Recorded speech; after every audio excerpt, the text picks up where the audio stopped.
की आपण मंचावरती यावं आणि कविता सादर करावी.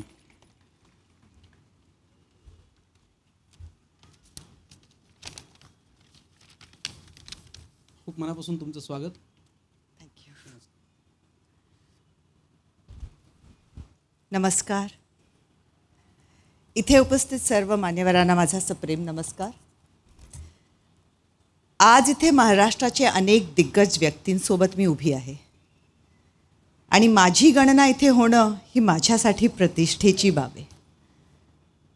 पण सुरुवातीलाच एक कबुली.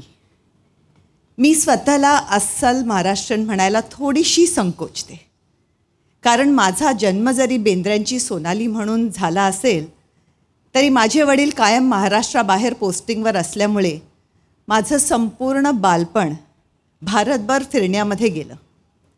आम्ही इतक्या वेळा घरं बदलली की घरचा पत्ता लिहिण्याच्या आधी आम्ही पुढच्या शिफ्टिंगचा विचार करायचो. पण ह्या सगळ्यामध्ये एक गोष्टीत मात्र कोणतीही तडजोड नव्हती, आमच्या घरातला मराठी बाणा. कुठेही राहिलो, कितीही भाषा शिकल्या, कुठल्याही वेगवेगळ्या भाषेचे मित्रमैत्रिणी केल्या, तरी आमच्या घरात मात्र मराठीच बोललं जायचं. त्यामुळे 100% महाराष्ट्रीयन म्हणू शकत नसले तरी मराठी ही माझ्यासाठी घर आहे, सुरक्षित उबदार असं घर. आता प्रामाणिकपणे सांगायचं तर लहानपणी मराठी साहित्याशी सुद्धा फारशी गोडी लागली नाही. मग नंतर हिंदी चित्रपटात आली आणि तिथेही मराठी लेखन वाचन कमीच झालं. तरीही काही गोष्टी मनाच्या तळाशी घट्ट रुजून बसतात. विंदा करंदीकरांची देणाऱ्यांनी घेत जावे ही कविता त्यापैकी एक आहे. ही कविता म्हणजे फक्त शब्द नाहीत, ती एक मनाची अवस्था आहे, जगण्याचं एक दृष्टिकोन आहे.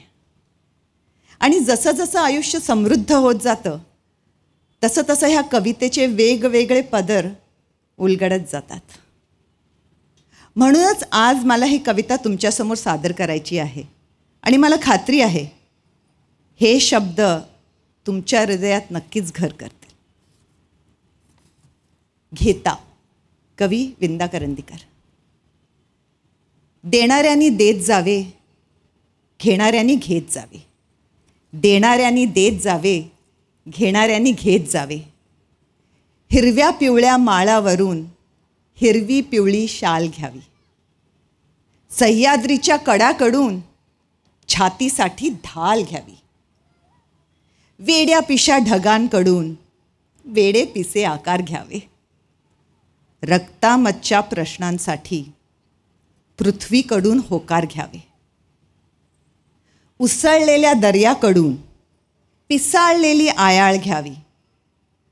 भरलेल्याशा भीमेकडून तुकोबांची माळ घ्यावी. देणाऱ्यांनी देत जावे, घेणाऱ्यांनी घेत जावे. देणाऱ्यांनी देत जावे, घेणाऱ्यांनी घेत जावे. घेता घेता एक दिवस देणाऱ्याचे हात घ्यावे. खूप मना